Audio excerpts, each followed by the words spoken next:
Hello there, televiewers. Thank you so much for respecting our Saturday rendezvous. Well, it's the diary, and you know it's always a pleasure to be in your company.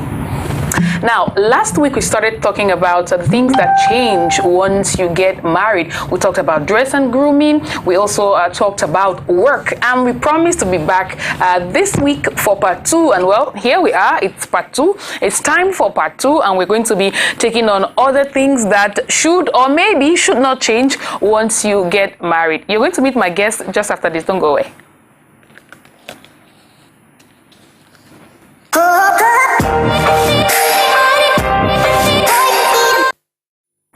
What changes after marriage? That's what we're talking about this week. And like I announced earlier, we're taking on part 2 of this subject because this is what we started with last week.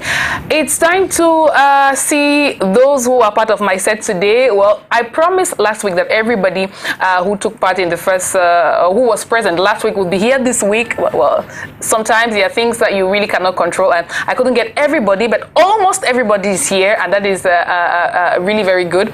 Let me start with the ladies. Harriet Tacha, whom you know and I imagine love because she has so much to teach us every time she's on set. She's a marriage counselor. She's a social activist. She's a blogger. She spends her time, energy, and even money sometimes trying to help people and effect change. Hello, Harriet. It's always great to have you on the show. Okay, thank you, Manda. This is like your home. This is my home. It's a pleasure coming back here for the same topic of last week.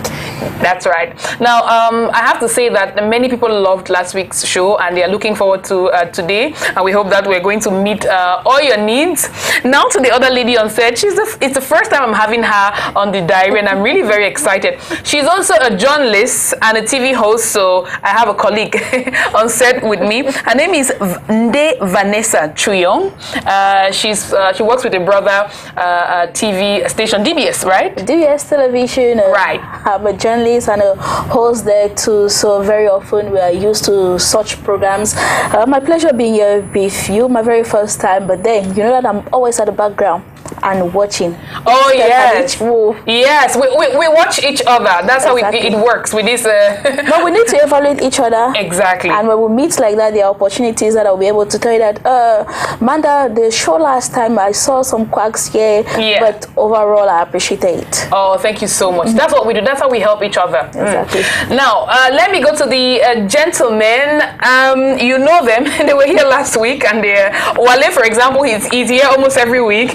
I know Wale. He's a logistic expert. For those who are meeting him for the first time, he works with Dangote Group, but he's been to almost all the African countries, sharing his knowledge and his expertise. Wale, it's always good to have you on the diary. Yeah, good to be back. I think our knowledge sharing will not end with this. Thanks for hosting me. I have also said on this show that the day I'm not present, if you see Wale on this seat, do not be surprised. It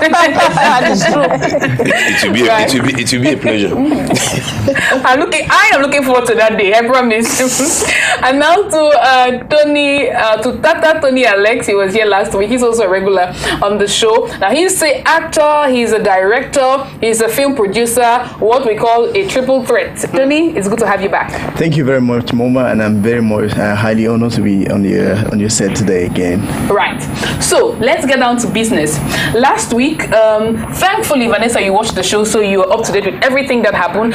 Vanessa is sitting in for Jane Bongjane, who could not be here today because of other prior engagements. Now, I was saying last week we started talking about the things that should or maybe should not change after you get married. We talked about dress and grooming. We also got into work. But today, I know there are other, there's so many things, or there are so many things we're going to talk about. But let's go back to work for just a bit, okay? Now, here's what I'm looking at. Wale, you're going to really understand this one. I think you're going to have so much to say on this one. You're married, and your partner, your spouse, gets a job that requires that they travel out of the country, and you have to be apart for some while, maybe for a really, really long time. What do you think would be the best way to go about it? You turn it down, or you accept a job like that? Well, I'm going to start with you for good reason. Yeah, thank you very much for good reason, because I'm a e-father. I call myself e-father, electronic father, electronic husband.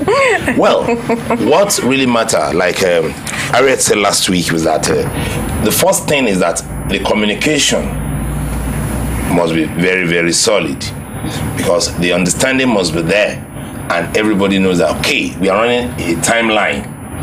So once that is done, then you can actually run and run comfortably. Because if the communication is not there and the understanding, you didn't get the buy-in of your partner, there is no how you could work successfully. I've been in Cameroon for a while now. I think my most stable place, even when I was in Nigeria or any other country, my Cameroon happens to be the most stable place I've worked in the recent time. If my spouse keeps calling me, checking me every minute, I won't be able to concentrate on my job. Hence, my output will be bad. Then my employer will fire me. Then all is lost. But once you can just get the communication right, then every other thing can follow. It is easier for a man, but for a woman, the husband needs to show a lot of understanding too, because that is what really matters. When it comes to cases like this, women show a lot of understanding, but men won't show understanding, which is, to me, is very bad. I want us to see marriage like something to be enjoyed. It's not a slave center. And to most men who will oppose it, they have a girl child. They have a girl child. The question is, do you want your girl child to just be, after your investment, schooling and everything, do you want your girl child to actually be a kitchen and bedroom material? So for me, men need to show a little understanding when it comes to this. Right. Harriet, as a married counselor, imagine a young couple comes to you with this. Would you encourage them to live separately because of work? Oh, this is one of the most difficult cases I have to handle in my profession, because, you know, everyone wants to be together. You know, the more you stick together, the more you are together, the more you grow together, and the more, you see this thing called distance. Distance has destroyed so many marriages, and that is where this thing comes into play. Why did you get married? If you got married for the sake of what marriage is all about, you should be willing to sacrifice, because your husband or your wife going to work far away from you, it's a way of improving the family's living standards. Many women have left their husbands because they don't have jobs, because the men cannot support them. And so when there is an opportunity for economic growth within the family, I think if this marriage is based on trust, it is true that women are more supportive than men when it comes to such things, because in so many instances you hear that where the man has been transferred, he is married there or he's having kids there, while the woman has been all through faithful, waiting and praying for him to return. Now, what I want every relationship to be built is on trust and the fear of God. Because once those two things exist in a marriage, once there's that fear of God, even if you go to the USA for 2 years, for 3 years, admin, the people recruiting you and sending you abroad know that you have a family. And employers have tried as much as possible to make sure that spouses don't stay away from each other for a longer period of time, because they consider the rate of divorce that this gap has caused. So for example, when I was working with MTN, we were working with expats from South Africa who left their spouses in South Africa and came to work in Cameroon.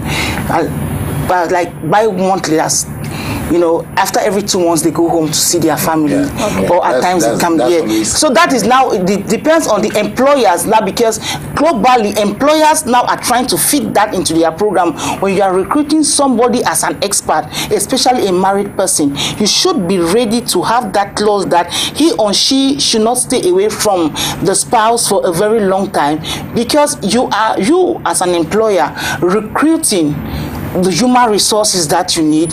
You are recruiting a family. You are not destroying families. So to me, if I have to advise a young couple, you know, I'll encourage them to allow the spouse to go based on the contract. based on the contract that they have. Even if it is for 2 years, 2 years is not that long. 2 years we are communicating morning, afternoon, evening. We are communicating, we are together. That is when that communication thing now has to come in play, because that is the biggest factor to bridge that distance from where the two of you are. So what if it's going to last 15 years? Manda, let's not talk about impossibilities. What if? No, sorry, Manda, please don't go there. Listen, no. See, one thing is sure. How can you say somebody should go and work in another country, even if he's going to work there for 15 years? He's entitled to vacation. Yeah. Right. He has flight tickets. He can take casual leave. The only type of people that may travel and not come back so soon are those that my Cameroon people call bushfallers. Yeah. When you travel and you adventurers, you stay beyond your visa expiration, then you cannot come home except you come back. But if you are living legally, no way. Okay. No way you come back. Tony, is it okay for your wife, for example, to travel to work in another country, even if she comes home once every month, once or twice every month, and she lives and works in this other country? She visits, once or twice every year. Would you be okay with that? Sure, I'm going to be very okay. Because one of the stuff is if my wife is working, there, like Mr. Wallace said, there are a lot of women, or Madame Margaret, Henriette, like she said, there are a lot of women out who are looking for jobs. And if my wife is there, because there's some women who do not even want to work, and if she's going out to work, I think she's going to work for the good of the family. Like Mr. Wallace said, everything boils down to one thing, and that thing is a dialogue. Talking, understanding. You understanding, because when she goes there, it's not like she's never going to return. She has the time she's going to be working. You're going to be talking with her. Why not let her go work? She's going to work, come back for the benefit of the family. It's not like you have to tie her, you must stay beside me, or this and that. What if you were the one?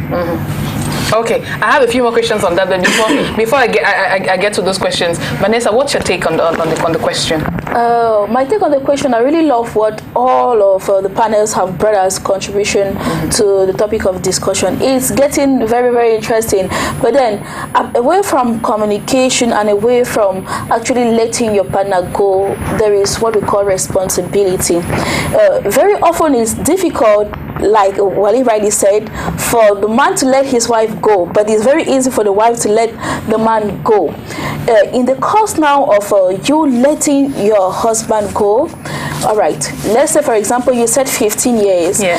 When he goes, what does he do? Is he going to stick to the fact that, no, I'm too busy, I can't stop with you, sweetheart? Or is he going to give you the opportunity to be able to communicate with him effectively? How effective is the communication? And why being there? Is there a possibility for him to let the family come and meet him? Or is there a possibility for him to create more time to meet his family?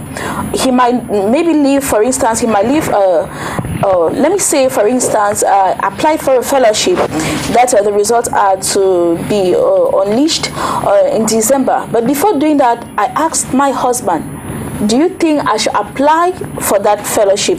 Because he needs to give me his okay before I do that. Imagine if I apply without informing him, and at the end I'm being called for the fellowship, I need to travel abroad. Their conflict comes in. So I obtained permission and he gave the go ahead, knowing fully well that at this period of time my wife will not be with me. And then we are very okay. I go for 1 year, I go for 2 years, and I am back. Our relationship, our marriage moves on perfectly. No problem. Okay, all right. So if I understand properly, we are saying that short term, it will work. Yeah, sure. Short term. Long term. No. Long term is an impossibility. No. I'm sorry, but I would not like for us to say it's an impossibility, because I promise you there are people who have been married 10 years. They visit every once in a while. Maybe I should change the question, Harriet. Now, if you visit once in a while, is it okay to go work in another country for 10 years? How do you think that would affect a marriage? like once in a while, like for how long? Once or twice a year? Yeah, like in 10 years. Manda, if it is for the good of the family, like I rightly said, you understand? Some people will not marry a broke man for any reason. Some women will just walk out of the man's life the moment he loses his job. If it is an opportunity, like Vanessa rightly said, the responsibility, the man is owning up to his responsibility. He knows that he is a married man. He behaves as a married man. He takes care of his family. If he comes home once or twice a year, Manda, even for 20 years, that is very okay. You understand? 2 months, people will stay out for 10, 20 years, always come back home for 2 months, and they accomplish a lot. At the end of that 10 years period, trust me, that is when the sweetest things start happening in their lives. Are we saying there are no dangers? Or they are not the dangers are elastic. Always be there. The dangers are elastic. Wait a minute. Wait a minute. The dangers are elastic. Wait a minute. What is it? What are the dangers? The dangers is probably you might have a girlfriend, your wife might have a boyfriend. Even when you are staying together in Douala, you prevent that. If he's staying with you in Douala, you cannot prevent that, and you are economically worse off. What are we talking about? So like Vanessa said, like Vanessa said, if it doesn't matter where you are staying, but if you are living up to your expectations, not that our dad is in the US, but the children are suffering. Like one of my lecturers said, he said, if you are suffering where you are and your family is suffering at home, then that is what is called calamity. So, right. Tony, you were going to say something? No, he actually covered it. Okay. No, I'm trying to bring other ways to look at this situation. Okay. Now, it depends on what people consider well off, living good, having a lot of money. But what about the well-being of the children, for example? Money is money everything? Does money make a family perfect? Because there's so much money coming in. Does it make the family perfect? Manda, it's not about money here. It's about mutual love and understanding. Yes, I know of couples where the man or the woman is abroad and the other partner who is at home is dedicated entirely to the well-being of the family. Okay. He or she is. What about couples living together irresponsibly and are not able to take care of their children? What about that? You understand? So there should be no breach. There should be no gap about somebody who is being abroad and the children being affected. It depends on the responsibility of the parent, because if a child sees how well the parents behave responsibly, they will not want to sort their family names. Very few children go astray, despite the fact that they come from morally upright backgrounds. But it is a fraction of 100, for example, you understand? So there is no risk. It depends on the other partner here. And what kills us most, and one of the inconveniences, is the fact that we as human beings have our own weaknesses. Maybe the partner who is left back at home thinks that the other partner there is trying to build a second home, and then he or she who is left back will want to try to play smart. Those are some of the dangers that we should consider. But if there is that aspect of trust, if we communicate every day, if you give me the assurance that wait for me, I'm coming, it's your husband, it's your wife. It is very true. Let us be honest that at the end of the day, most of these things lead to divorce. Because I've seen cases where the man has been out there for presently the guy is in the US and he's been away for 5 years. As a bushfaller. No, he's been coming home once in a while. He's been coming home once in a while, and apparently like what he's trying to justify, like he was not ready to get married to this woman. So when he went to the US, after all the wait, he just wrote her one money, like give a bill for them to pay you off, because I found love, I found true love here in the US. And Tacha, adding to what she's actually saying, it takes commitment for you to be able to manage your relationship or your marriage life when your husband or your wife is out. For example, they can be out there actually communicating with you every day, but they've built another home where they are. They can be communicating with you every day, assuring you that no, everything is maybe I fine. am working for us, I'm working for the good of the family, that he already has a second family that way. So it's all about decision making because and commitment.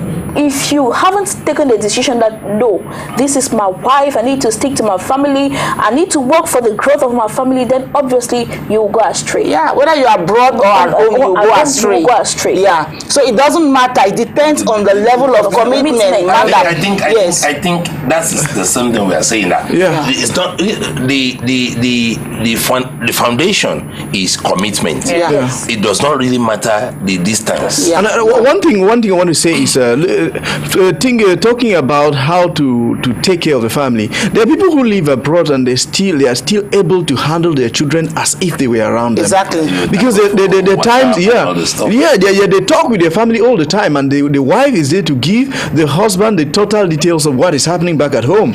You see them call their daughters to tell them, mommy told me you did this, your brother told me you did this, don't do this, don't do that. You know, one of these things depends, like they're saying, on the partner who is left behind.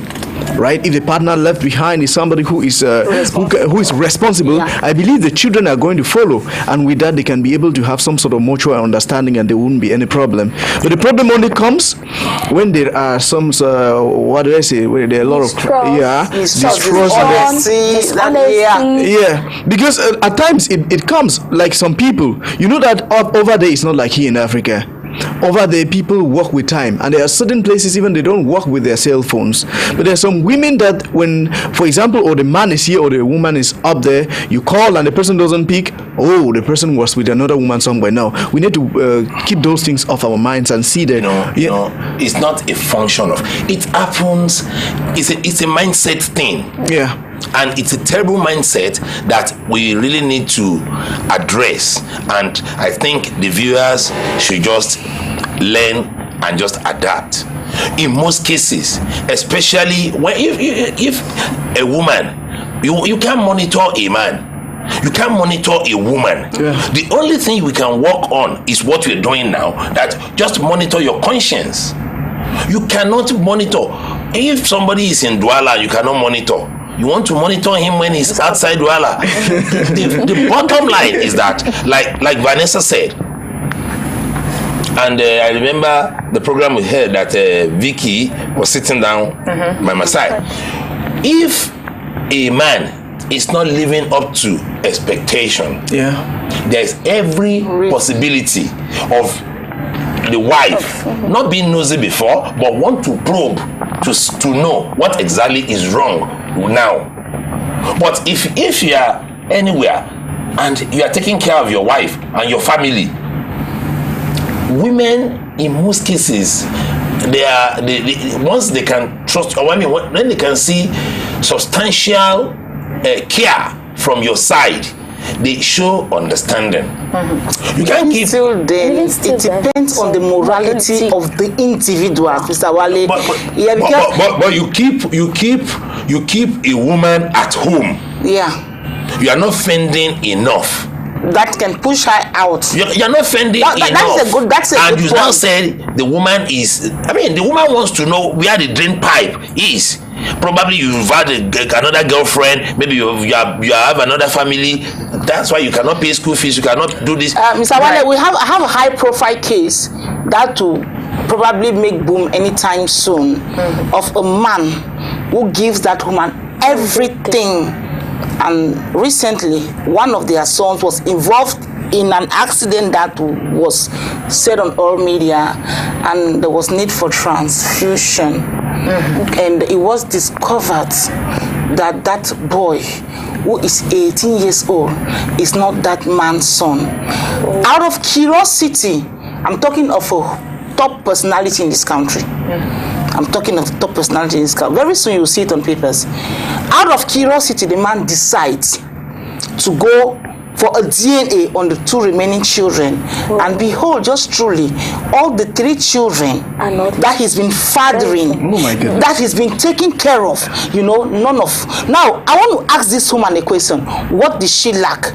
Because this man was providing everything. This woman has cars at her disposal, everything. Which takes us back to what I'm trying to. Which takes us back to the point. No. You're not taking. It's money. Is that was there distance? There was no distance. My problem here is I'm trying to clarify here that the morality. Yes. One at a time. The morality of the individuals involved in marriage is what matters most. Whether one is in Jericho and the other one is in Cameroon, it depends on the reason why you decided to get married to that person. Because this is an example of a man who wants to go for weekend. The woman is seated beside him in the backseat of their car. In church, you see them holding hands. In bed, they are. What happened? Well, what went wrong? This man is virally potent. Okay, he's potent. I'm telling you. I thought it was the case. No, this man is potent. This man is potent. Like, look at this woman and say, sister. Wait a minute. That's another case study. Yeah, sure. Because the potency of a man is not easily determined. We are saying the man is potent. We are saying the man is potent. Did the man have another child elsewhere? No. Okay. So how do we determine the man was potent? Mr. Wale potency here. Let me just say he is sexually active. Let me produce the right word. Yes, you can. I disagree with you. No, because okay. All right, we should not deviate. I think we are drifting. We're drifting from the main subject. It's an interesting subject. Maybe we'll take on it on another edition of the diary. But let's go back to our subject. Now, I think we've established some things. So far, we have said it depends on the individuals, the people who are married. It doesn't matter where they are. If you're going to be faithful, you're going to be faithful. That's what we've said on set. Yes. Right. Now, what if one person wants to travel for work and the other says no? How do you go about it, Vanessa? That's a tough question, Mama. I would say if maybe your husband is to travel and you say no, then vice versa. Then there is a question mark. Okay. Were you getting married to your husband for him to be by you all the time? I put a question mark, to be by you all the time. All right, for example, there are some men that will not withstand their wife to be away from them. We're in the same time, to be away from them from about 2 hours, 3 hours. They'll always be ringing your phone. Why are you? Are you not coming back? So does it mean that I got married to you to belong to you only? Don't I have other social gatherings? Before getting married to me, don't I have friends? No, I'm going to cut you there. Now it's for work. Let me cut down, or let me boil down to the point.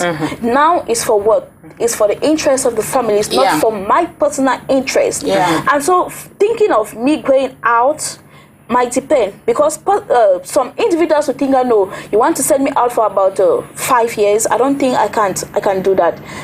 The individuals might say, no, I want to go because I have a family to take care of. They might sacrifice for the well-being of the family as they deem it to be. Okay, but the family you are sacrificing for is telling you, I don't want it. Yes, what do you do in that case? There's one thing. Let us not... there's certain thing for somebody to say no.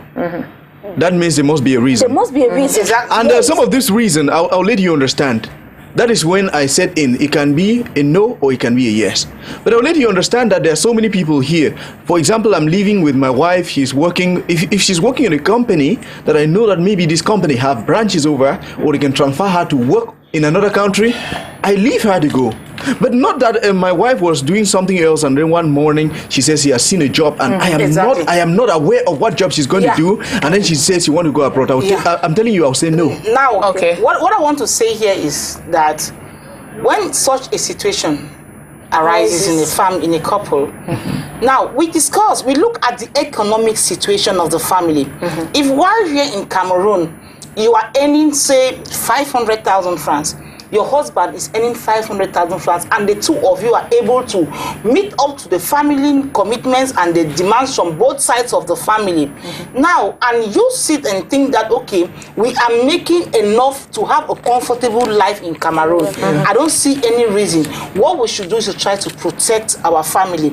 We don't need to go for further whatever, you understand? Yes, because there are some women, or there are some people who just want to see probably a $3,000 job somewhere out of the country, and then forget the $1,000 job here. Look, forgetting the consequences of it all. So I think in that case now, the two of us will decide, like, how is this economically healthy to our family? Yeah. Probably because we are not earning much here in Cameroon. Maybe if I'm traveling abroad to look for a job, it's going to make us more financially comfortable. Because let me tell you, whether we like it or not, finances have destroyed homes. Yeah. That is a reality. Whether we like it, we should accept it that way. You understand? And, yeah, we should. We have seen women abandon their husband because they don't have jobs. True or false? True. And the day the man catches her cheating, she will say, I went out to fend to come and feed you this vegetable. You understand? So, and vice versa. So it depends now on the couple. How do we look at it? How is your going out going to transform the status of this family? Our family interest comes first before any other thing. That is why dialogue. And if your partner says don't go, and gives you backing, gives you grounds why he thinks you cannot travel, don't travel. And and you see that the ground, the backings are really they have weight. You should not travel. Okay, now take for example, you mean to tell me, Mama, like we were saying, there's certain things here. There's some people who actually feel that life can only be good outside there. You live with your husband or with your spouse, and the things are not actually moving the way you want it to be. Imagine if things are not working, there are possibilities of looking. There's some people that no matter if you offer them a job in this country, even is 200,000 francs, they won't work. You understand? Theirs is just like to go out. Imagine the case you want to go out. I'm living with my wife. All she wants is to go out. But I'm like, all right, we don't have enough that needs that we need to feed the family. This is what I have. Take these 500,000 francs and do a job. You're even doing up to 500,000 francs. And she's just like, no, I have seen a job abroad. A friend of mine called me from Dubai. I want to get to the US. You mean to tell me that I'm going to allow you go? No. Okay, Mr. Wale. See, leaving the family, there are terms and conditions. Yeah. And we should just get it straight because people are watching. Yeah. Number one, if you are a professional, you are going into organization like MTN that have offices around Africa, or like my place. Yeah. At the point of entry, you are made to ask. They ask a question. Those companies are organized. Yes, all companies now. They will ask you a question. Are you married? Are you married? Yeah. Yes. Are you open? Are you comfortable? Are you open Yeah. to being transferred out of your country? Yeah. At the point, I think a phone call is important. Call your spouse. This is the condition. I should go ahead. Okay.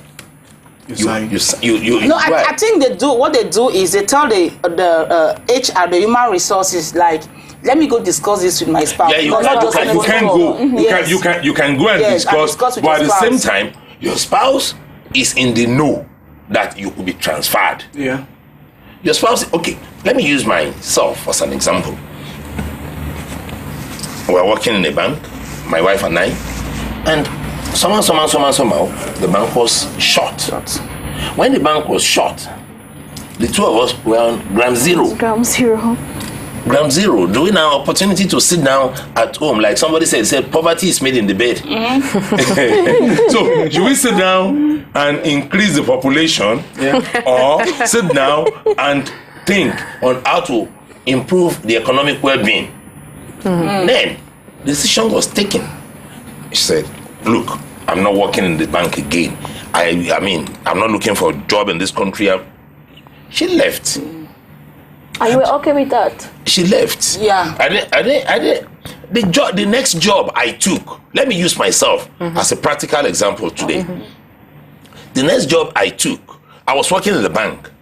The next job I took was with the oldest conglomerate in Nigeria, which everybody knows that they will train you very well, but your salary is small. But I feel I still have an ace in Nigeria than to go and struggle overseas. So what should I do? I should hold her down, or say, okay, that we've been living in a particular pedestrian as a banker, both husband and wife, banker.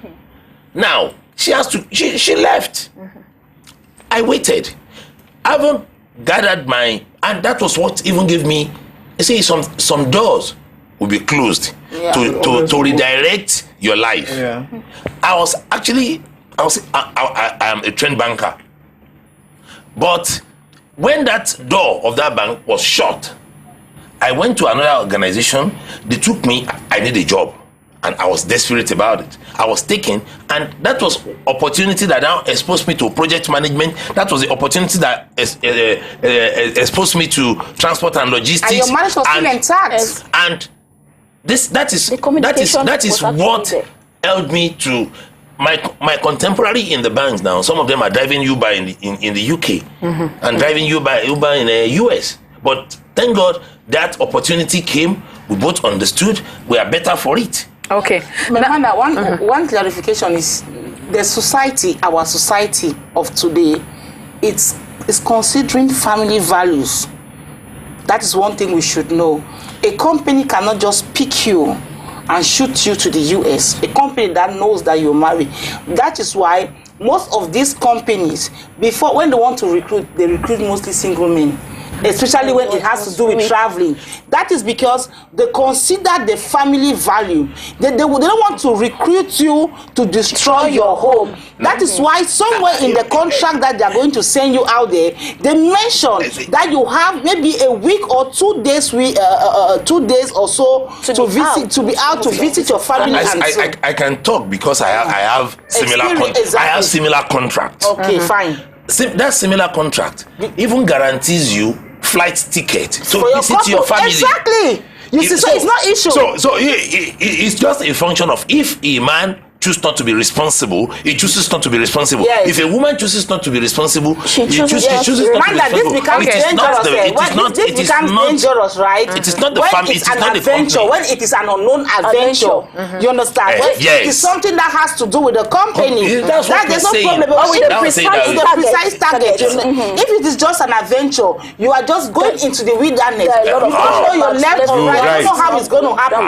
That is where we start having doubt or so forth. You understand that you might go and break, but if it has a precise objective like a company, sending you to go work somewhere for 5 years, it's so clear. Okay. And if it gets to the point where you think that there are a lot of dangers for you moving up and down, exactly. Maybe speak with your spouse and think and ask her. Maybe you might relocate to where you have your permanent job. All right, now we are saying all of this under the assumption that both people agree. Yeah. Both spouses agree. Okay, fine. This is a good thing for us. Let's do it. My question is, what if one person says no, and their reason is silly? You think their reason is silly. You do not understand their reason, but they insist. Let's assume. Let me make it even clearer. Let's assume that it's the husband who tells the wife, I don't want you to go. It doesn't matter how much they are paying you. It doesn't matter what you want to get out of this. I do not want it. In that case, what do you do? All right, there is one thing I will let you understand. When you're getting to marriage, you should be ready for everything. The good, the bad, and the ugly. You understand? Yeah. And I think that there are still, in as much as we want the family income to grow, to live, there are still families which live from the little things they have, and they're happy. They survive. And they're happy. Right. You understand? Yeah. Yes. But there's some people who have taken it as a point that they think they can always make it out there. There are certain things you need to understand.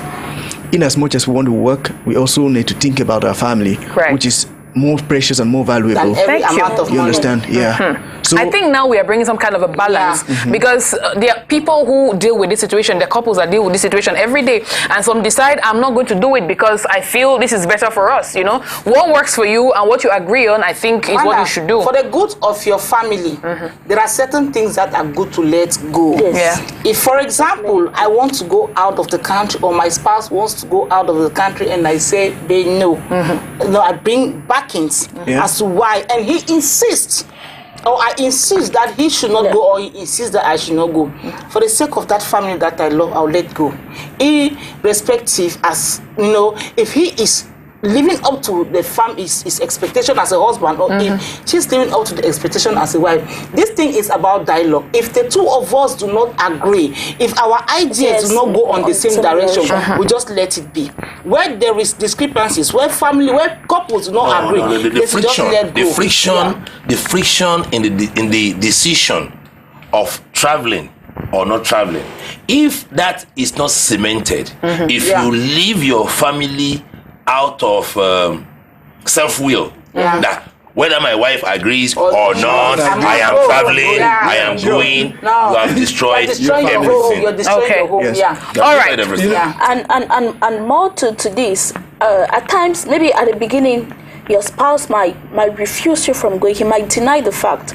Why not give him some time if you have the time to actually convince him? Because at times you actually need to talk with him with calm assurance. Let him see into your reasons that no, you need to go. You need to assure him, you need to persuade him. And at times you just need to plead with him that understand this, honey, I have to go, and be rest assured that I will come back. But one thing, call this persuasive communication. Persuasive, because some people are really authoritative that they just come and say, I want you to do this. You know, we said it.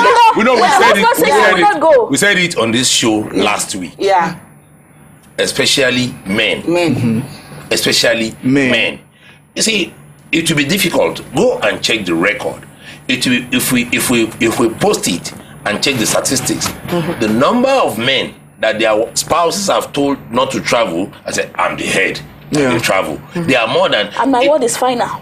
Yes, my word is final. I was, you know, somebody watched the show, and I told the person that I'm not the head of my family. I'm a member of my family. A member of the family. I'm a member of my family. Because you have your family value, and you know and play that role. But most men, even without money, they are the head of the family. One of the things too is trust. When we talk about this trust, it means when you live with your wife, you know your wife so well. You know what she's capable of doing, or your husband. And there's some people, when you really have someone who is submissive, be it your husband or your wife, whenever such thing comes, I bet you always look at it from the positive point. But when you have someone you live with who is of doubtful character, I bet you when such thing come, no matter how clear you're always going to see some sort of. Let me share a joke. I was reading something during the week, and somebody wrote. He said, "Your wife picked your phone. She wants to check everything. I haven't checked your phone. She did not see anything, and she said she has deleted everything." See. There will always be an iota of something, especially women. Where there is no truth. Where I stand to be corrected is a man who is nosing too much on the wife. Yeah. In most cases, men are likely to cheat than women. Men are likely to cheat more than women.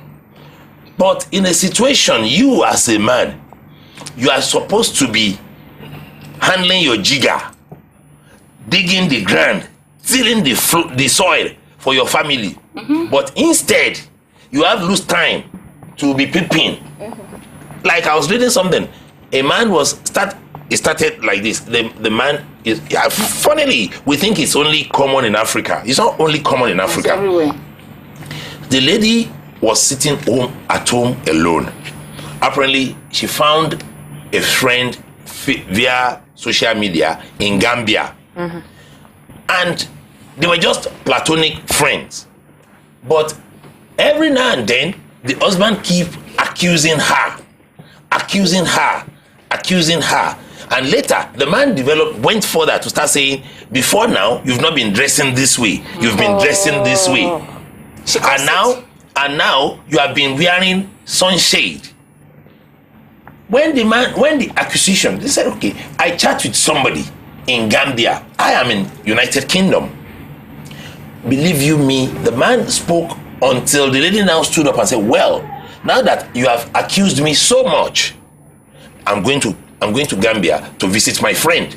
And that was how the woman left. See, sometimes persuasive communication is the most important thing in marriage. Okay. persuasive communication.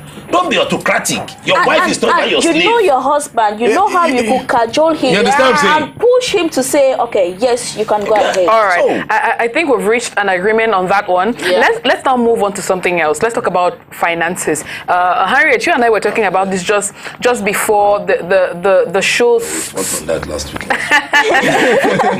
You and I were before the show last week with that, I should put my salary on the table and my wife put her salary on the table. I don't even have to ask the question. We already know what we want to talk about.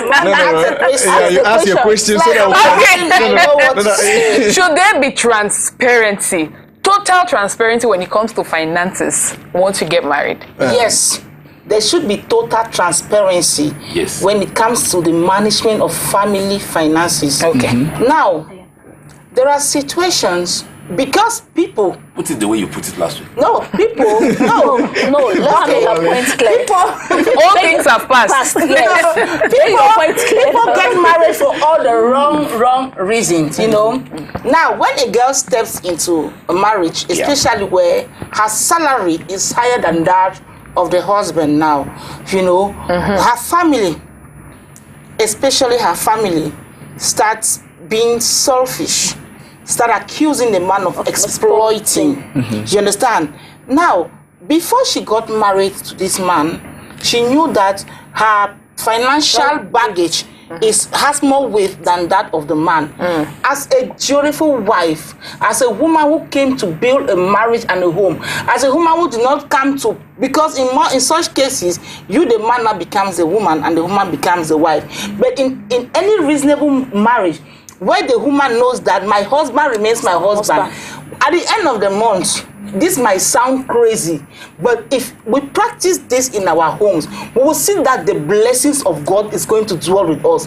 Let us forget this idea of trying to exploit people. Exactly. Let us forget this selfishness. Both sides. Let us forget this selfishness. For if we have, at the end of the month, you bring your pay slip or your pay package, I bring my pay package. We put it on the ground. Every family has a project. Every family has a project. Like you will say, we have to buy this glass at the end of the month. At the end of the month, you bring your 10,000. I bring my meager 5 or 2,000 francs. We join it together. We deduct. We start saving together. We know that, okay, I know that, okay, we have already, I'm seeing your mom, Mr. Wale. you know, when there is that cooperation, we said the two become one, one finance, one.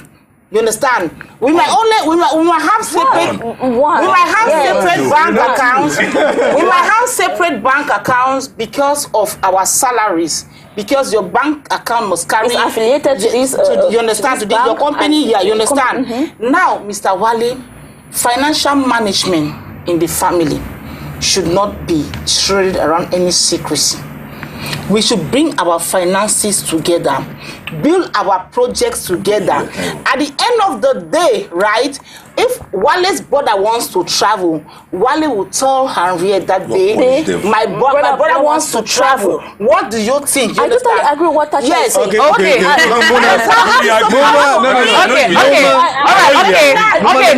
Guys. Okay, everybody gets a chance. We had an agreement last week. We said one person at a time. Okay, let's give her the opportunity to finish. Come on, guys. Yes. This issue always comes from women because we always want to be selfish.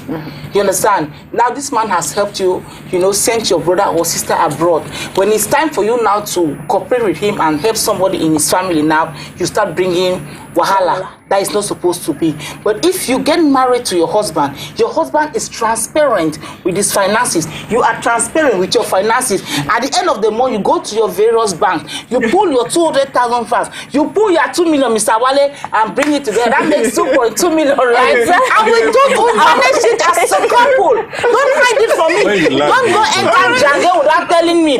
Don't sponsor your brother, even if it is your money. At that time, I am your wife. And I have the right to know whatever thing you are doing. And you, at that time, you are my husband. I have the right to know whatever thing you are doing. That is if we actually got married.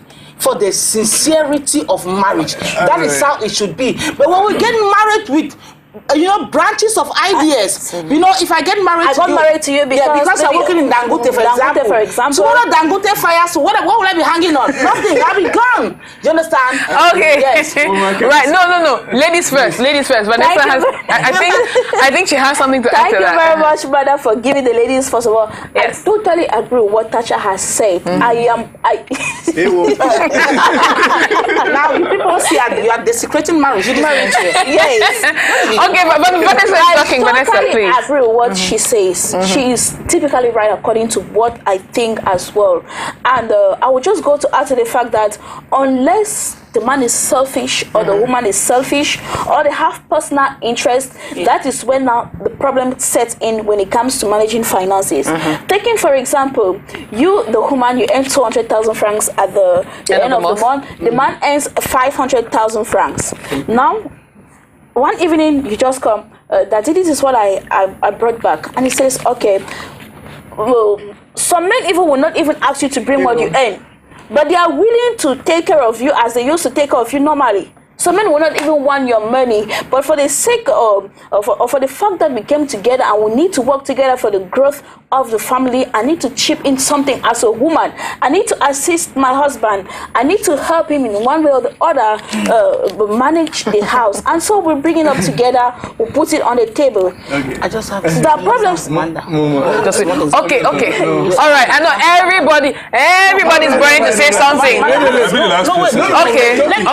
Okay, Harriet. All right. Okay, quickly. See, I am actually working on a case where a man is building a house with his wife, a family home. Now, somewhere along the line, he runs short of finances. And the wife proposes that I know where I can loan money so that we can continue this building project on interest. Okay? This money she's talking of borrowing is her personal money. But she lied to the husband that, so this man begged me to investigate. He's listening to me now. And that I've not given him my feedback because I've told the woman to go back to him and tell him that the money that I gave you was my money. That is the only punishment I'll give her. She will be the one to deliver the news to him. I mean, we are talking of 5 million francs here. I think he just found out now. Yeah. I think he just found out. You understand? Which is totally wrong. They are building a house for the two of them. And then she's hiding her own money. And the man is investing. The man is investing. With stress, he's thinking of how will I get money to complete the house. She said, I'm going to borrow 5 million. I'm going to see my sister to loan 5 million francs. And that they made an agreement. And this man is paying that 5 million francs. When that 5 million francs got exhausted and the project was still not yet completed, it's a man who was paying. She loaned him again. The man said, Madam, I am suspecting my wife. She is the one who came to propose to me. Like, let me go and borrow some more money. Now I had to go investigate. The account is swore, it is in her name, it is everything there is her. She even has some other things that the man does not know. I told her, Auntie, I'm not going to cover this up for you. Your husband paid me to follow you up. That is the truth, because whatever report I give him or feedback I give him is going to attack her. If I were you, just take your legs and go. Each time he called me last night, I told him that we don't even have light because I want the wife to take her mouth and tell the man that what is the reason for doing that? Okay, now it is now we know what the ladies think. Gentlemen. All right, thank you very much. One thing I will say is that the decision of having joint finances actually depends on the two people. Okay. It's their personal decision. Yeah. Why do I call it personal decision?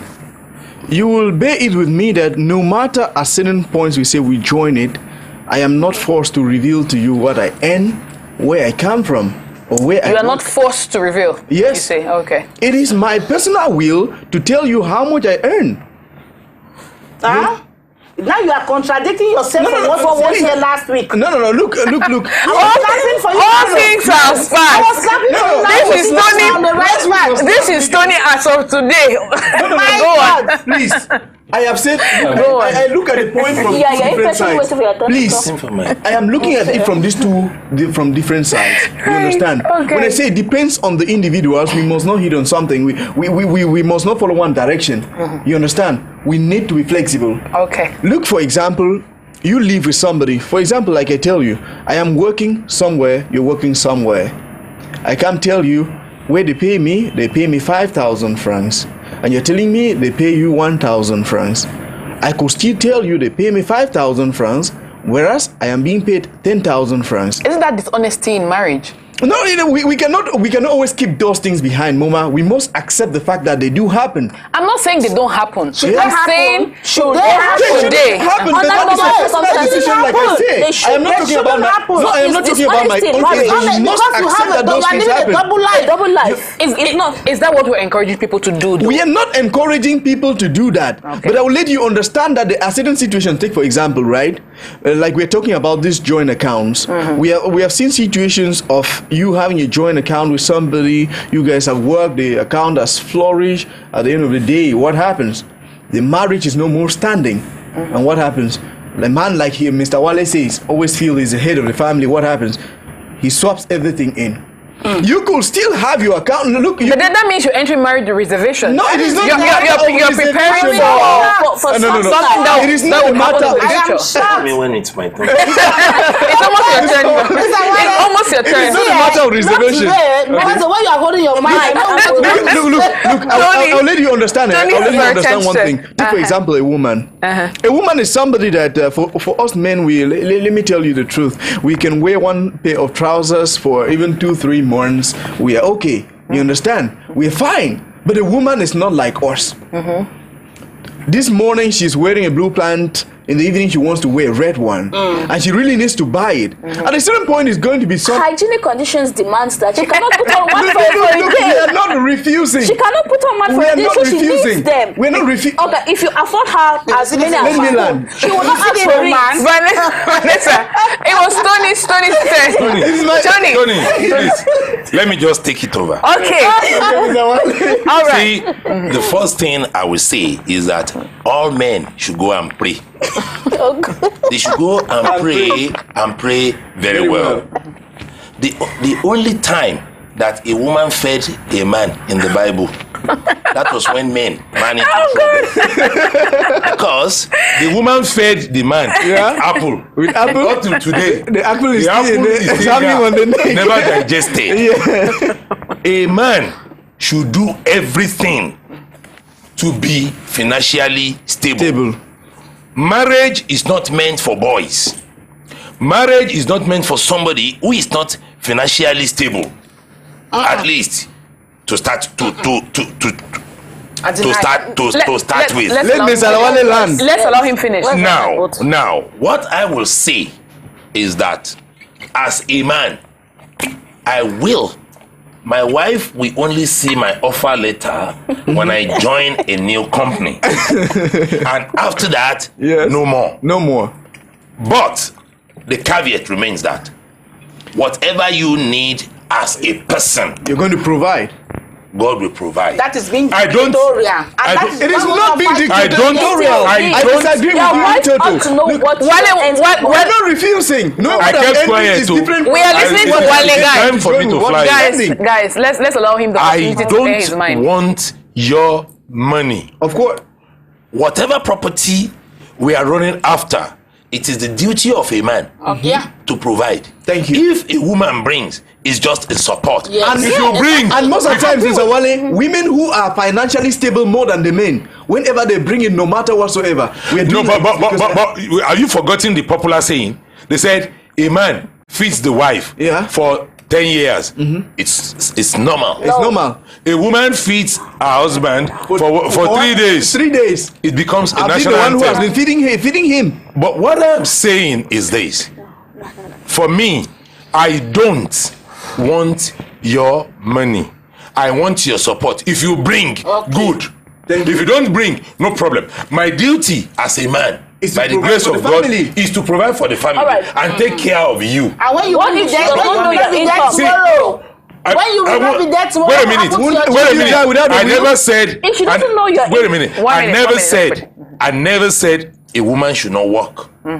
I never said a woman should not work. I will never. I've said it, and I will still repeat it here now with this opportunity, that any man that says his wife should not work is a wicked man.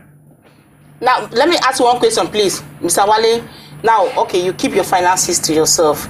Does all the investment that you make, do you keep them private from your wife? The investment that you make? Okay. No. So all your investments, she knows about. Yes. She knows about your businesses. She knows about. It means She that knows everybody about should everything. And how about you age? It See, doesn't mean see. us bringing and putting on the table. Wait a minute. Okay, so wait just- a minute. Just wait a One minute. fact is so sacrosanct. Yeah. We are going to die. Yeah. Exactly. We are going to die. Either the wife died So- before you or so- died before her. So if you hide your things from the person that is supposed to inherit you, an outsider will take your inheritance. Exactly. Now you are talking. No, he's going No, Joy. Don't patronize me that Wale I'm to talk talking. and finish. Okay, we are still listening to Wale, guys, please. Don't patronize me that I'm talking. I am of the view that a man should strive to care for the family. Yeah. Be transparent to your family. Yeah. But the issue of, look, you know, I've transferred some money to my friends today that my wife did not know. And if she knew, you wouldn't have done it. No, even if she knows, if she knows, if she knows, I'll just only explain. But then, How will you transfer money to your wife and she doesn't know that you're the one? transfer money. I mean to the my friends. friends. Friends. Yeah. To my friends, having one occasion or the other, I've transferred money. Do I need to? No. I don't need your approval. Once you are getting see, us wait, You wrong. are a dictator. Yeah, he's I'm getting not a us dictator. wrong. Not dictating. I am not Us wrong. dictating. Now there's Wait a one. minute, Vanessa, relax. Yes. Relax. Let's all relax. Okay, we are relaxing. See, what we are saying is this: you are not lacking anything. No. Good. You are not lacking anything. So why are you peeping over? No, I need to know how we run What? the finances You see, of our And home. that is where the problem says in Mama. Take No. for example, right? Oh, all right. Want to, No, look, Vanessa. you want to what finances do you want to know? Okay, Miss. All right, please. We are building. All right. We are building- For example, see, your friend was in an emergency case and you needed to assist the friend. And you Tell my said- wife. Yeah, no. Act before you complain. Okay, now, All right. look, let me tell you Just one say- thing. all right. Problem says You in. transfer your friend money, but back at home you told your wife that this is what happened and I had to see, do this. Please. That's just being accountable you're for what you've done. You must be talking about. No, you are being accountable Please. for what you've done. Please. I spend Please, the money in my okay. my. Okay. Sorry, For around the guys, this week. let's just hold on for a bit. For the guys, to try to put your point out there, I think what she's trying to find out is, I'm flipping the situation. That your wife has a situation, or there's an issue, and she needs to use up, say, use money to We don't keep a joint account. I don't ask her questions. Okay, alright. So it doesn't matter how much she uses for whatever. It doesn't really matter. Okay, all right. Now, Are you saying the same thing? That's what I was saying. Look, for example, right? When we talk about, we might earn, our partners might know what we earn, but it doesn't mean we bring what we have together. So I want to give No, it's I want to send my not a brother marriage overseas. without a joint My wife account. must It's know. not a matter of joint account. Wait, it's a marriage without a It is joint not a joint account. account that is going to make you a marriage. Let me tell you No, the truth. no, I've not said look, it. it is not I a want joint to- account that is going to make you a marriage. No. Why? Because there are some women. I am dumbfounded here. I am So dumbfounded. I want to give my mother money. I tell my wife before give my mother money. Yes, that is the case. That is the case. What you are That's thinking. what will happen. Mr. Wale, no, Mr. Wale, The time is going to come now. Mr. Wale, let me tell you, in marriage, you understand, we are one, you understand? Nobody's We are disputing one, that. right? Now, a woman might decide from her pocket allowance that you give her to use it however it pleases her. Yes. You people have an account, a follow-up of your family finances, and we know that this month or monthly we send both this amount to both families. We send 10,000 francs to your mother. We send 10,000 francs to my mother for an example. That is how it goes. When you come home, you say, babe, my friend, this is called me for such a problem. I want to help him with. Do you understand? People should not be stingy. When we are selfless, when we communicate, when we join our senses together, we work better than when we try to play smart. Because the first thing you come to tell me that you send 50,000 francs to your friend, you understand? But the first question, why did you do that? Why did you do it before even telling me? You Before- don't do it and don't tell me. And that is Why where should I tell problems you? come. Don't tell And that's where Why should I problems tell come. you? That's where problem comes. That's where Okay. problem Wait, comes. must I All right, talk? okay. For you to be able to validate a Yes, 1,000 francs to somebody, you need to go God. and meet the No. has to see it. We should not look at that way. So I will come and tell you we what are I looking- send we you have to my look at friend. it. All right, I okay, want to- okay. Let's not look Vanessa that way. Why should I tell you? You won't tell me. Vanessa is No, talking, guys. no. Vanessa, go We on. should not look it that way. For example, we have a joint account, and suddenly you discover that, okay, 100,000 francs is getting out of the account monthly. Am I not accountable to what is happening? That is why is he not accountable to what is happening? Vanessa, joint account. See, Okay, so he's for separate account marriage. Wait. Yes? If you have a separate account, but you know what I earn and I'm not for it. If you want us to have an account where we do probably joint saving. Yes. Yeah. We do joint saving, it means you can't touch that particular money without my knowledge.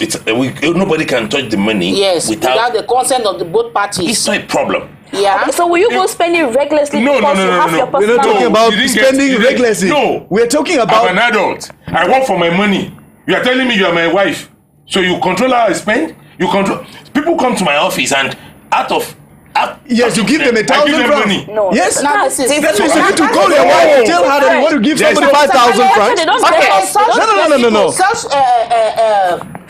Mr. Tata, such principles work for liberal marriages. A marriage where we are free to do whatever we want to do. Look at Will Smith, the American actor, and his wife. Jada Pinkett, right? They say they have an open relationship.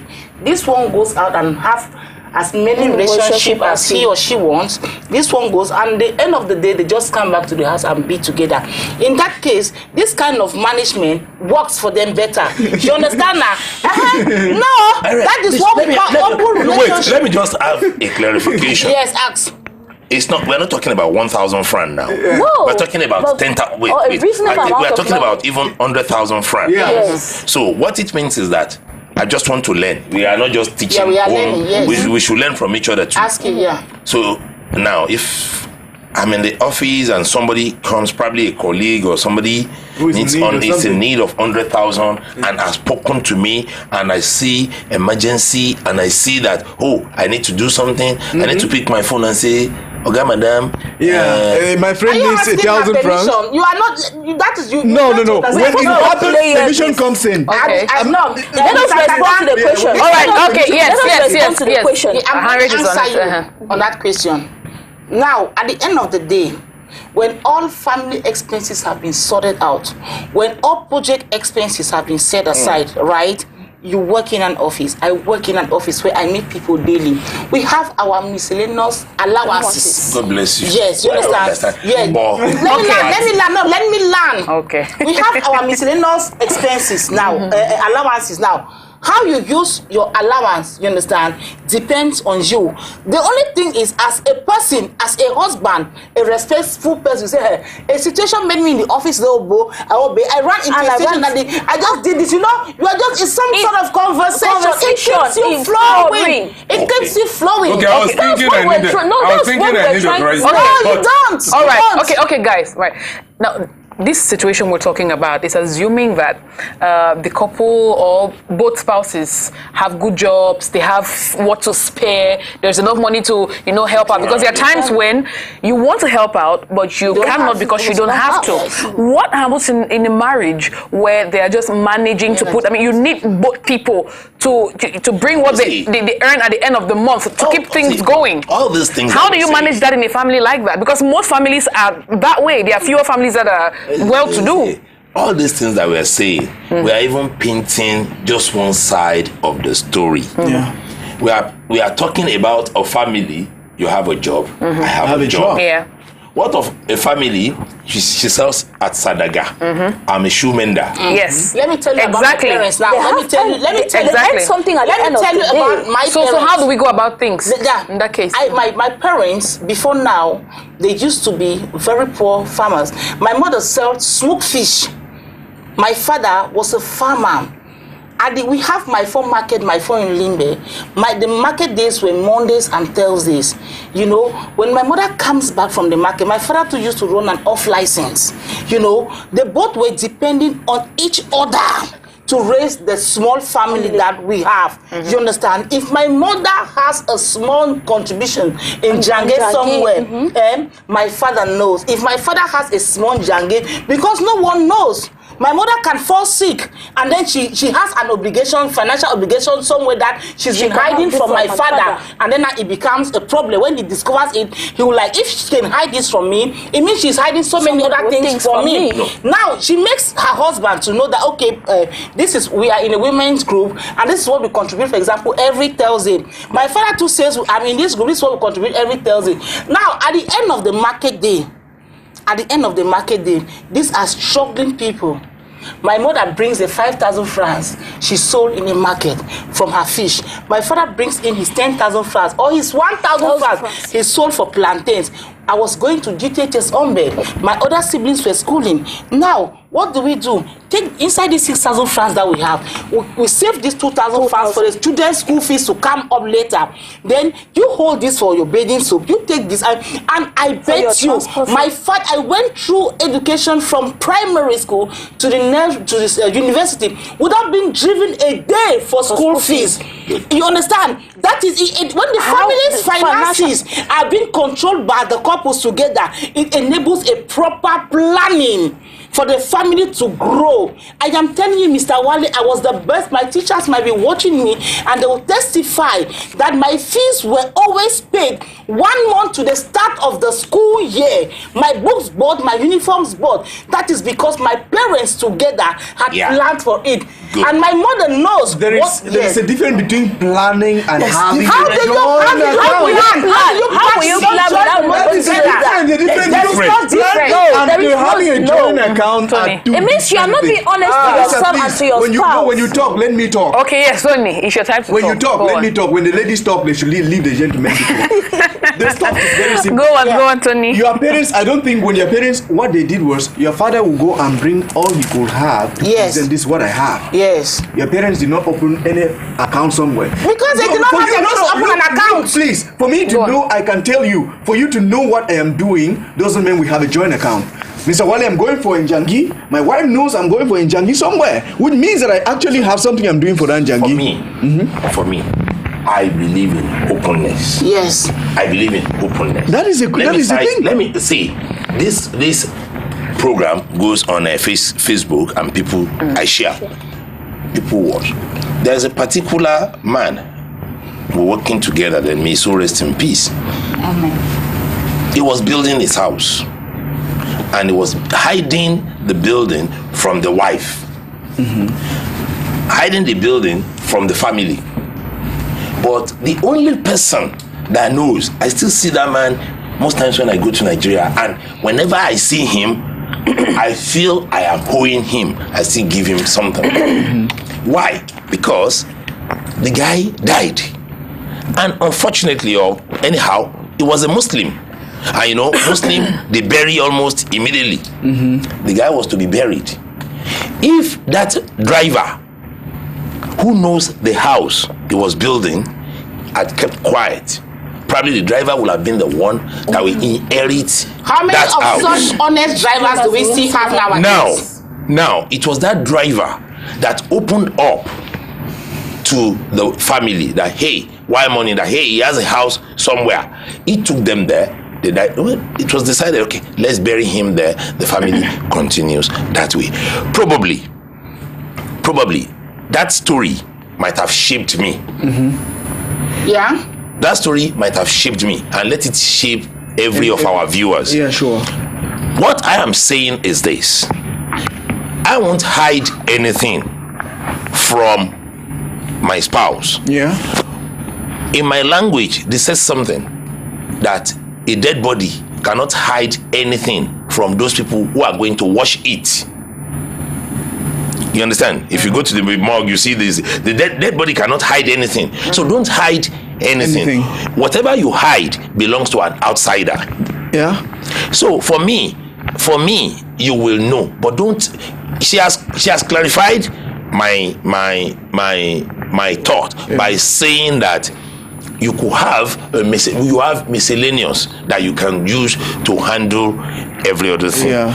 I don't hide, and I won't want any man or a woman to hide. Exactly. Except when you now discover that probably, but there are some things you don't say. For instance, I was just filling a form recently, and I was reading that in case I die, this is how much my family will benefit. I looked at the money, truly. I punched calculator. I said, this money is much. You don't go home and say, sweetheart, if I die now, yeah, the family. You wouldn't tell that. You don't say such things. I understand you. I don't know. When I was working with MTN, I had a colleague who always kept his payslip in the drawer in the office. You understand? Then I asked him, like, why is your payslip always in the office? He said, one day, because we have this funeral insurance, it ranges from about 24 million to 48 million. So he came back home when he just joined work, and they gave him all those things. They gave him the AXA form, the funeral, everything. He filled it and then went home and was discussing, like, just an open discussion with the wife, like, okay, babe, I went to the office today. We signed the insurance, and when you are sick, this is the coverage, and if I die, the insurance is going to give you this amount of money if you die. So he said his wife had a trouble sleep all night. At about 2 a.m., he noticed that she was not sleeping. She was not sleeping. I don't know whether it was a joke or it was reality.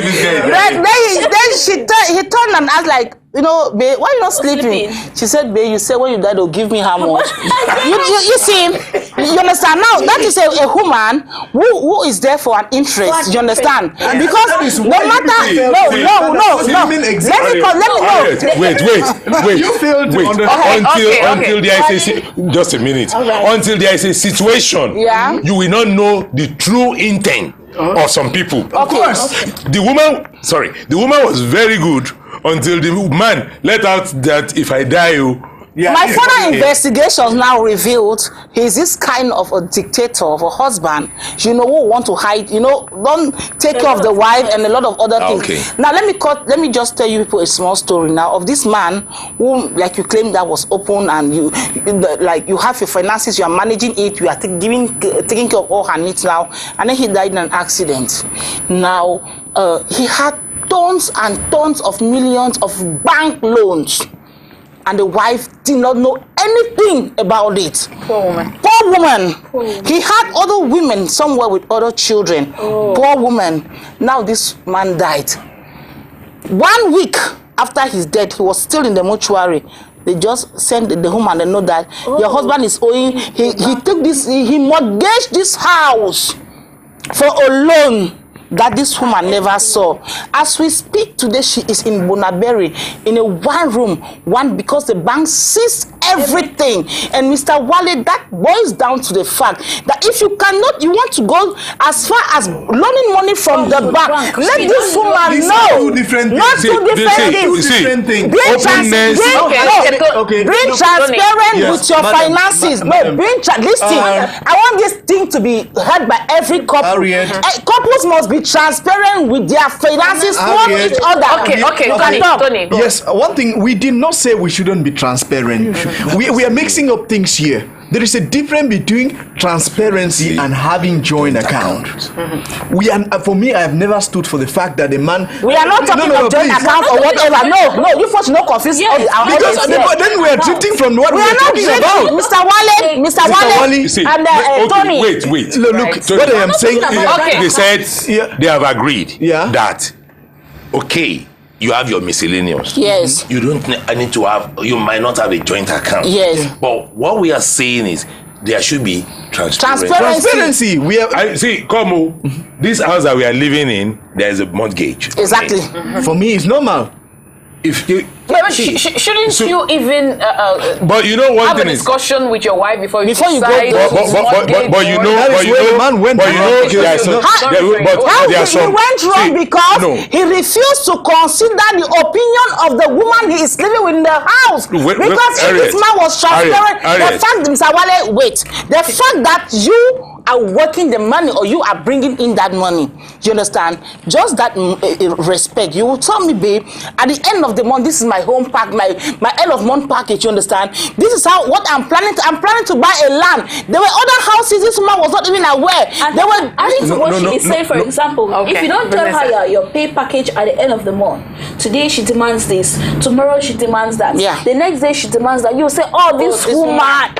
You demand a lot. What you're saying is But right. if you tell her, she will never know if my husband Like I ends showed my pay when I joined. You know, the problem is the company where I work. When you mention the name, everybody see money. Yeah. When I joined, I gave my my offer letter. The offer letter not get breakdown now. I gave my offer letter to my wife.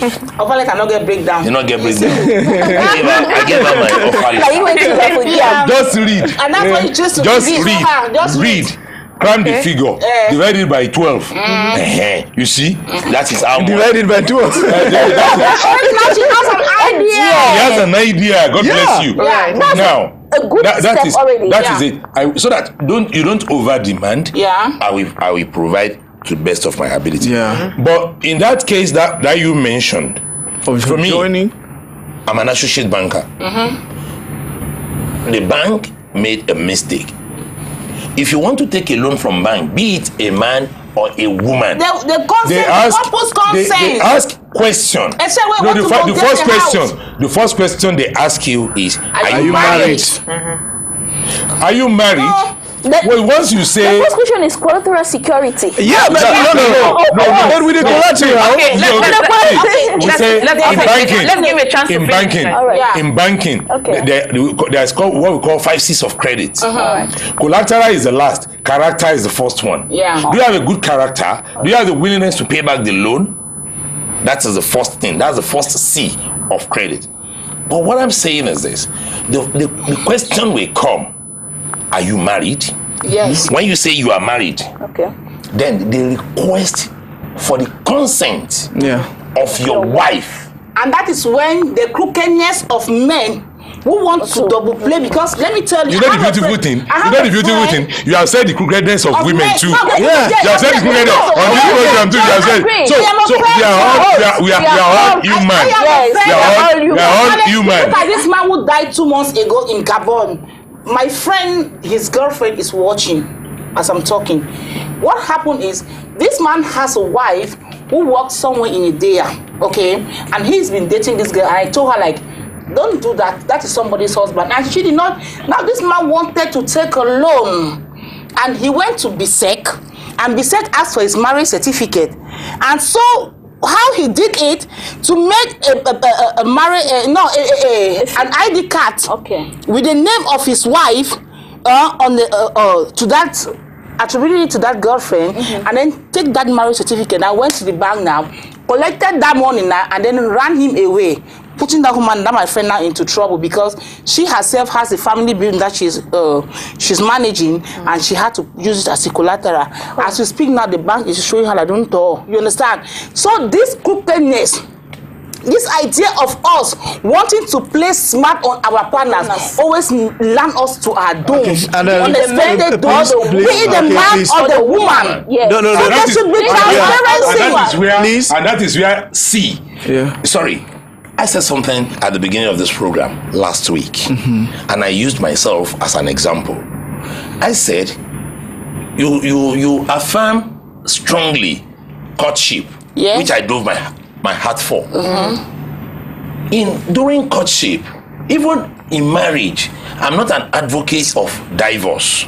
But when you are driving, go and see the construction of road. No matter how straight the road is, the constructor always give a room for U-turn. Sometimes during the courtship, we are all seeing love. We don't check character. Of course. We don't check character. That's what I said last week. The worst thing that can happen to you is, like, let me quote one of my pastors. He said the worst thing that can happen to a man is to sail in the same ship with Jonah. You know Jonah now? Yes. He said it's either you lose your goose or you lose your life. When you are sailing into the boat in a boat called marriage, and you discover that there is a Jonah in there, don't let's forget where we started this program from last week. Don't think you are a world changer. No. Once you are discovering some things, sometimes it is better for you to put yourself on a neutral, or better still, put yourself on a reverse. Because if you don't back out on time and you sign that dotted line, marriage for me is good, it's honorable when you are with the right partner. Yeah. Because that is the only institution you go to. They give you certificate before you start. You start learning. Yes. I mean, and you I are not. wish my husband could be like my father. Are you- Only institution where I wish my husband could be like my father. Why don't you marry your father? there's no room. Let's You make fight to the man you love. Okay. Yeah. Let's make progress. I like that you mentioned that, because it's also taking us into something, or taking me into something I'd love for us to talk about, which is family commitment. Before you get married, you have your family to look after. You work for yourself and for your siblings and for your mother and for your father and all of that. And when you get married, some people believe that things should change. Others still hold on to the belief that, their money is for them and their family. In this case, I'd like to know what you think around the table. Vanessa, let me start with you.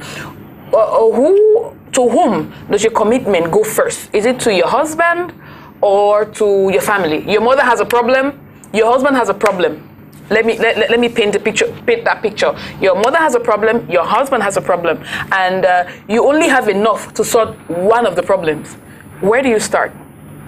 Who comes first? I'll start with my husband. Okay. Yes, I just think I will start with my husband, because the day I decided to be his wife, I decided to be the first woman in his life. Exactly. And he is my first son, in quotes.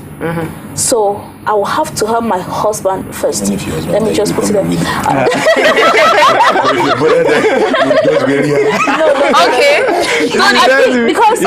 Okay. She's not done just yet. I will have my husband first, because if you go to help your mother, it might look like, it means that at the stage where you're still in my house, you hold your mother high esteem more than me. It means you don't prioritize me. It will be that kind of feelings. It means that I'm of no importance to you, and it like kind of diminishes the kind of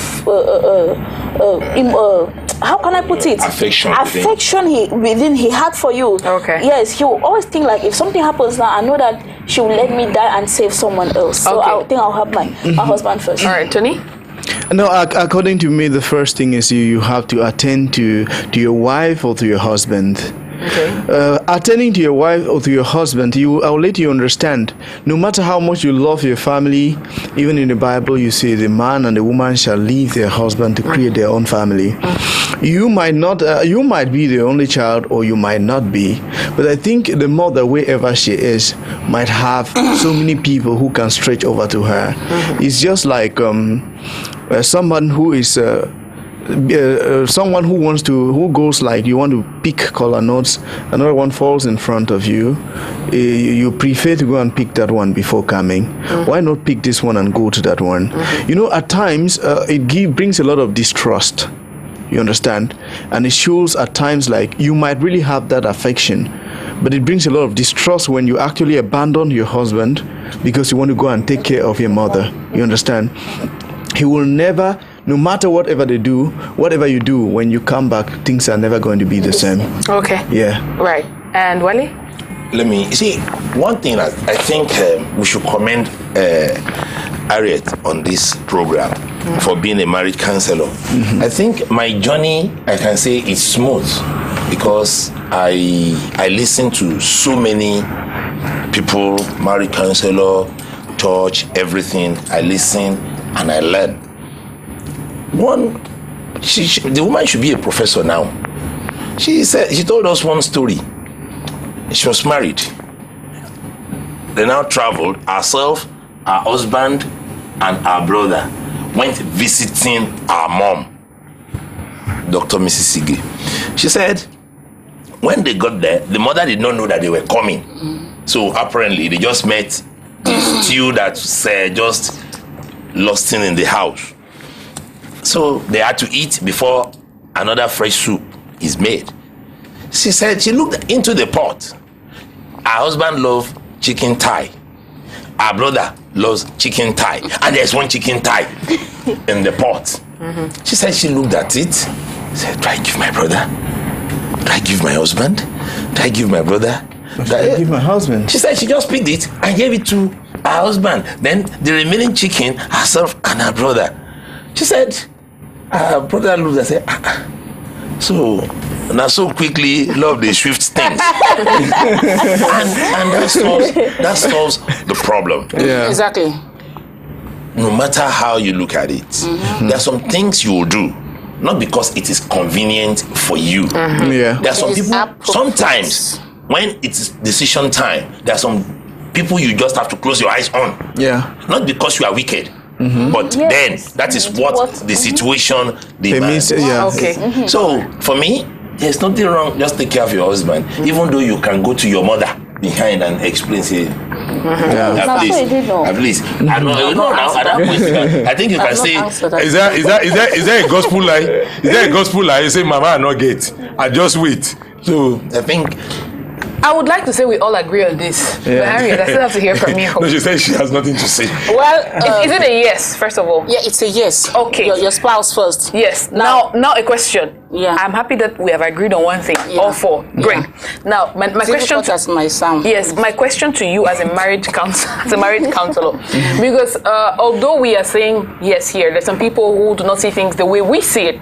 Now, what do you have to say to those people who think that they should, their mothers, their family members first before their spouses? Because that has been the bone of contention in many homes. There are people who go make decisions with their families before they come to their spouse. And they insist this is what I'm going to do with my family and that's what I'm going to do. So what do you have to tell people who still do things that way? Manda, difficult as that may sound. Especially since you're daddy's girl. Difficult as that may sound, right? You owe your husband everything. Right. I educate my followers on something. Like, your parents invested their everything on you, and you come up now and you pick up a job. What is going to be your priority? Are you going to rush into building your own family? Because then you are going to start creating conflict between you and your family. What I advise people to do, for example, those who know they have family to take care of. When you pick up a job or when God blesses you with a job, try as much as possible as to stabilize one or two people in your family, so that when you walk into your marital home, the load will not be on your shoulder. Somebody asked me a question on a post I made regarding this, like, ma'am, what if you do everything for your family and they still come back to you? God in heaven knows you have done that which you are supposed to do, because you are building your own family.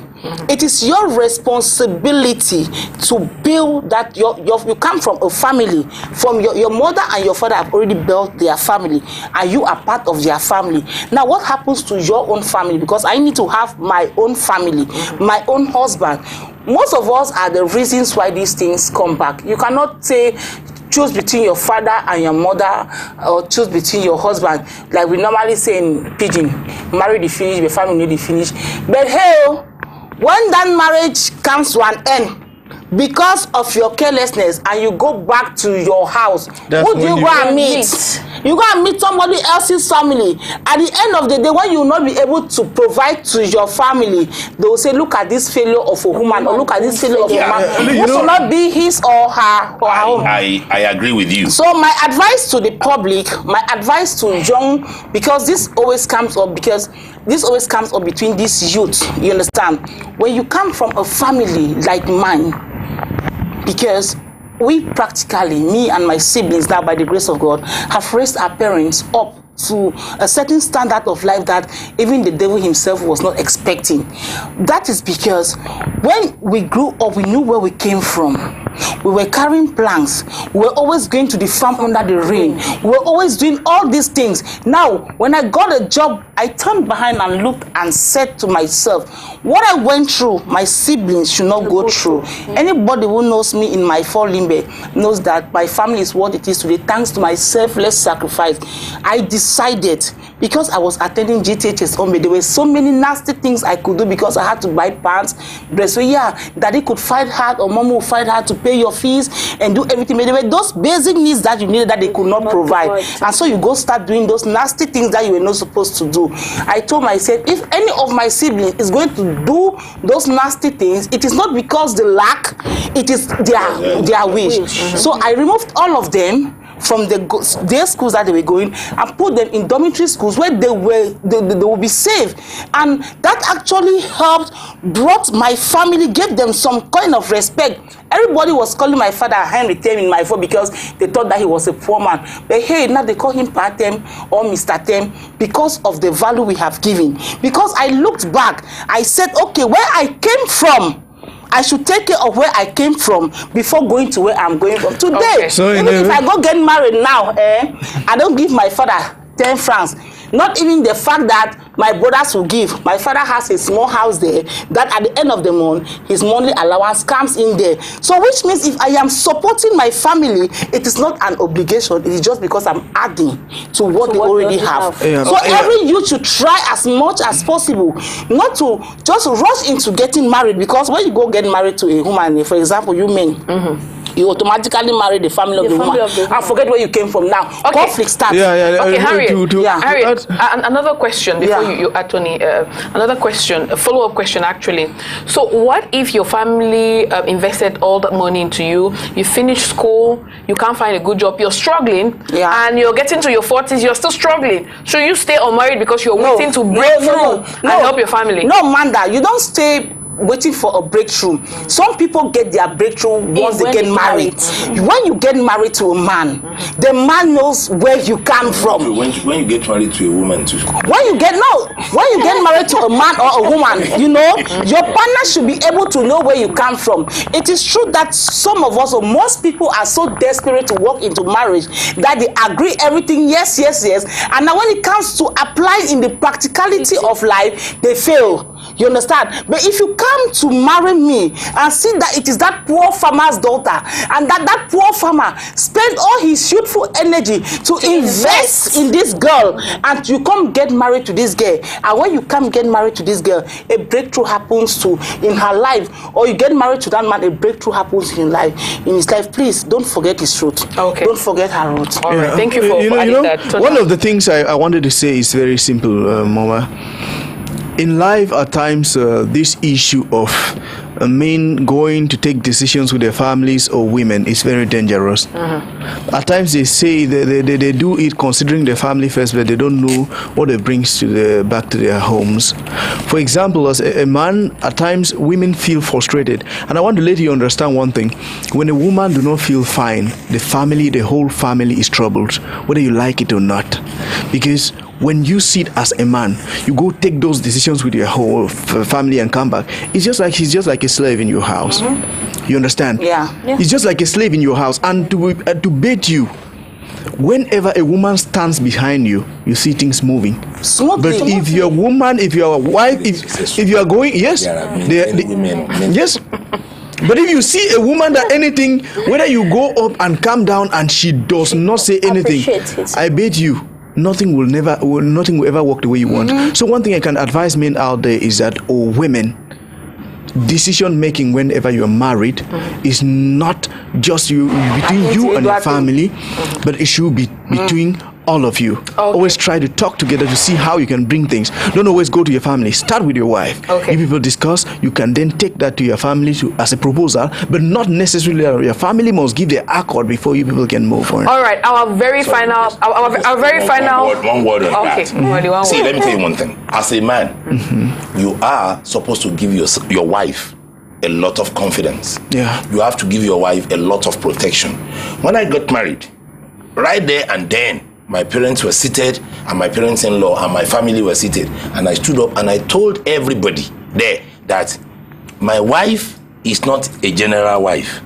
From today, my surname is Aino, but my wife is wife of Wale Aino. So when you see my wife write her name, she will put Wale iPhone Aino. So I personalized her. So don't think she's a general wife. You need to give your wife. But then, most men too, you need to show effort and concern, even when the going is rough, so that you don't make the woman to fall back to see that she can only see her family. Okay, now I think that's going to be it. We can't go around the table to get the final words. It's been interesting. We've learned so much. Thank you all very much for showing up. And you televiewers, please take the rendezvous again. Next week we'll have something even more interesting to talk about. Have a great weekend. Bye-bye. What a topic.